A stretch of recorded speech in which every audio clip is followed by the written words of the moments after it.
Hi everyone, good morning. Our Bible verse for today is all about 2 Timothy 3:16. All scripture is God-breathed and is useful for teaching, rebuking, correcting, and training, and righteousness.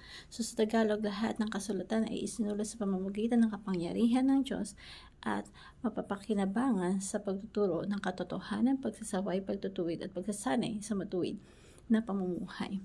So, our first teaching for today is the Bible is not an ordinary literature.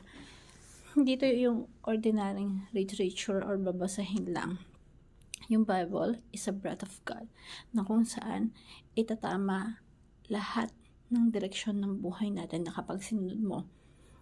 Yung Bible, hindi siya ordinary literature or self-help book. It's a manual na kapag pinag-aralan mo, hindi mo lang binasa, kundi pinag-aralan mo, in-apply mo sa buhay mo, magkakaroon ka ng maayos na pamumuhay. So, let us consider it as a Bible na it's a breath of God. Kasi pag sinabing it's a breath of God, nagbibigay ng buhay, nagbibigay ng direction.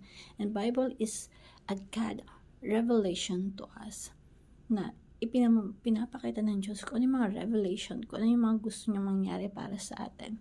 And Bible is sufficient not to meet our needs. Bible is sufficient to meet our needs.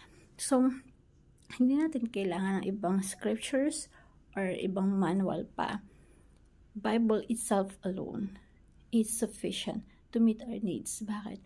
Kapag ito sinunod mo at ginawa mo, kung ano yung kailangan natin sa buhay, ibibigay niya.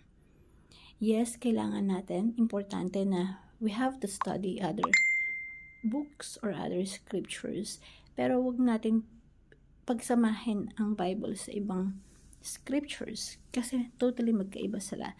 Kaya nga sinabi ang Bible is a breath of God kasi itself alone ginawa siya para maibigay kung ano yung pangangailangan natin sa araw-araw.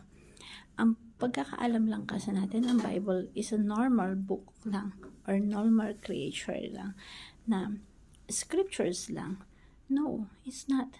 When you study, not read, when you study the Bible, you will see kung gaano yung impact nito, lalo na kapag in-apply mo sa buhay mo. Because it's a knowledge of God na ibinibigay sa atin. And it's, sabi nga, ito yung pagsusuway, ito yung pamamaraan, ito yung pagsasaayos na kapag in-apply mo, you have that wisdom sa buhay mo na itatama yung will or yung direction ng buhay mo according